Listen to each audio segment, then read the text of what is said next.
On avance. Ok. Ici, ces épines alors. Ceci pique. Voilà. Voici mon bois. Mon bois que je suis allé pêcher pour vendre. Il y a les voleurs dans ce village. C'est-à-dire que tu cherches ton bois, tu amasses. Voilà donc mes fétiches que je mets sur mon bois. Comme vous aimez entendre que vous volez le bois des gens.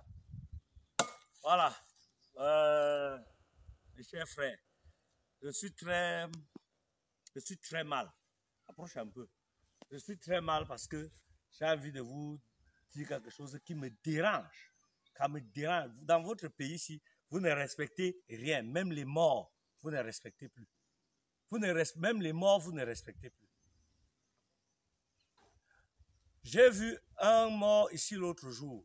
Notre grand écrivain et philosophe, Hubert Monondiana. Il est décédé, vous êtes tombé sur lui, vous lui attribuez tous les noms d'oiseaux. Un mort, vous ne respectez même plus les morts dans votre pays. Voilà maintenant un éminent professeur, Joseph Owona, qui nous a quittés, né en 1945 à Akom. Professeur Joseph Owona, il est né en 1945 à Akom.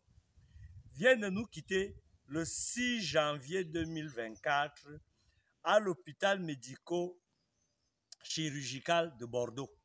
C'était le 6 dernier. Qu'est-ce que je n'ai pas entendu sur le père là? Qu'est-ce qu'on n'a pas dit sur lui? Oh, il était tribaliste. Oh, il ne mérite pas ce genre d'hommage. Oh, qui vous a demandé quoi? Vous connaissez l'étymologie du mot tribaliste? Vous connaissez l'étymologie du mot tribaliste? Qu'est-ce que vous dites? Vous voulez même souvent ajouter, vous voulez même enseigner quoi à nos enfants? Alors, je vais vous rafraîchir la mémoire. Joseph Owona a eu 3 épouses dans sa vie. 3. La première épouse, c'était la maman de Mathias Eric Owona Nguini. C'était une Bassa. Je vous ai dit qu'il est né en 1945 à Akom. Donc, c'est un gars du centre. Un Béti pur. Il s'appelle Owona. Sa première épouse, la maman du professeur Mathias Eric Owona Nguini.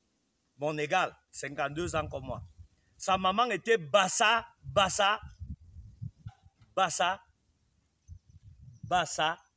sa maman.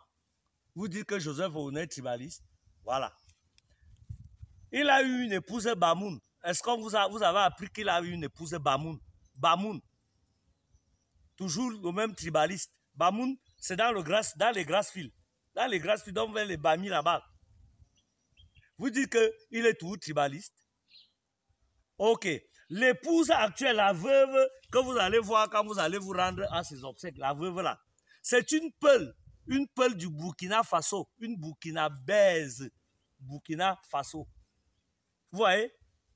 Ça, c'est sur le plan privé. Voilà donc un tribaliste qui s'arrange à avoir des femmes qui ne sont pas issues de son clan.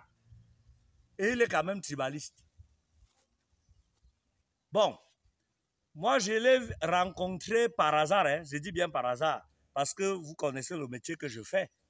Alors, quand j'enquêtais sur 2 ou 3 choses à la FECAFOOT à l'époque, où il avait été responsable à un moment, la première personne qu'il a fait recruter, c'était un Bamileke, une certaine Focho. C'est toujours un tribaliste. Il aurait pu prendre... Est-ce que dans sa famille et dans son village, il n'y a pas les gens qui chôment? Ou bien qu'il n'y a pas les diplômés dans son village? Vous dites qu'il est toujours tribaliste, il faut respecter les mémoires des gens. Il faut respecter. Et je vous rappelle que c'était un professeur, un enseignant émérite. Émérite. Un enseignant a pour vocation de rassembler, de transmettre l'intelligence, c'est-à-dire que la sapience, à tout le monde, sans distinction de tribu ni de race. Il a enseigné les gens de tous bords, de toute forme de nationalité. Et vous convenez avec moi qu'il est tout tribaliste. Qu'est-ce qu'on va même faire de vous? Vous n'avez même pas peur ni des cadavres ni des morts. Chez vous, les morts, quand quelqu'un est mort, ça ne vous dit plus rien. On est arrivé à ce stade, à ce point. Non, non, non. Moi, de toutes les façons, moi, je suis rentré au village. C'était pour éviter ce genre de Missosi, Congossa et le Pakaramani. Moi, je suis rentré au village. aujourd'hui, c'est le bois. Si je veux vendre le tas de bois, si ça va me rapporter un petit grisby, ça veut payer le pétrole pour mes enfants. Quand je finis de dire ça, je ne dis plus rien.